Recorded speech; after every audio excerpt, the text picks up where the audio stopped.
All right, we're going to dive into the story of a hip-hop legend you think you know. But trust me, his full story is so much more surprising and honestly, so much more important than you probably realize.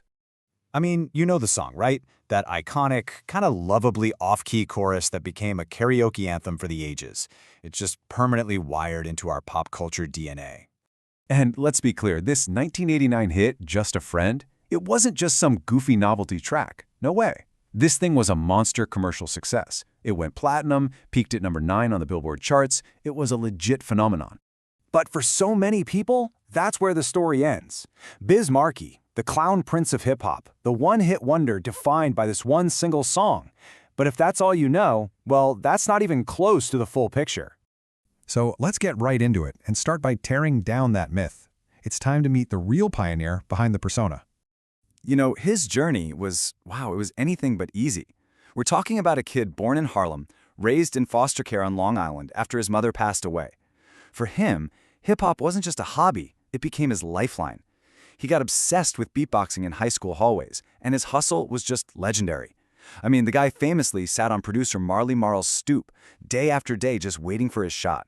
And I absolutely love this quote from director Sasha Jenkins. He said that for Biz, hip-hop was his Superman cape.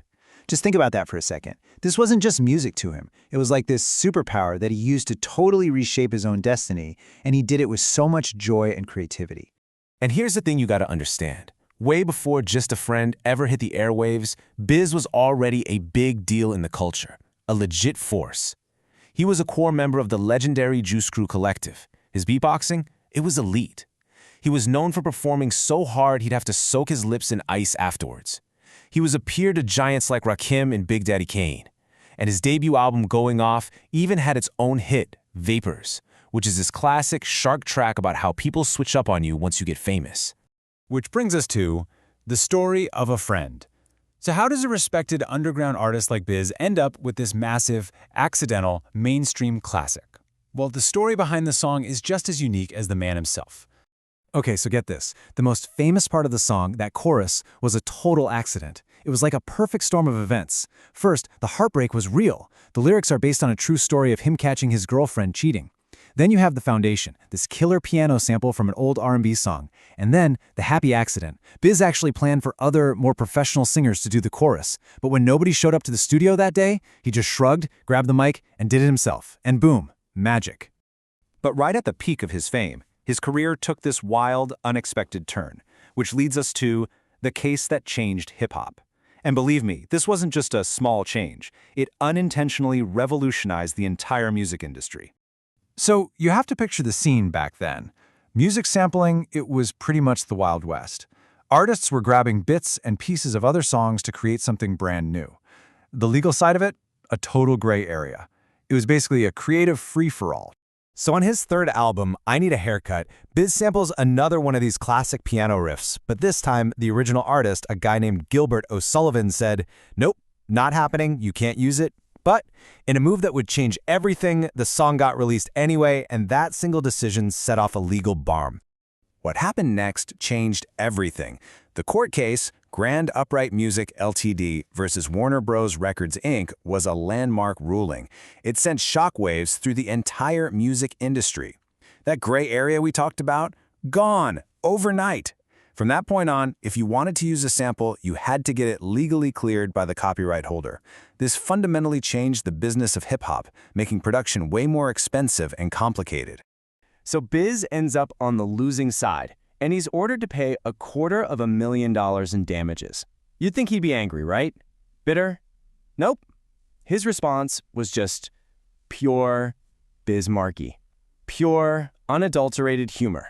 His very next album was titled, get this, All Samples Cleared. I mean, how brilliant is that? It was this hilarious, tongue-in-cheek jab at the whole legal drama. He was literally laughing at this career-altering lawsuit and moving right along. It just perfectly shows his resilient, fun-loving spirit.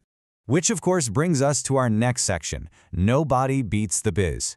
Because his story absolutely did not end with that lawsuit, not even close. He was way more than just a musician. He became this beloved cultural fixture, kind of like everyone's favorite uncle. I mean, the guy moved between these different worlds so effortlessly. One minute, he's a beatboxing alien in a huge Hollywood movie like Men in Black 2.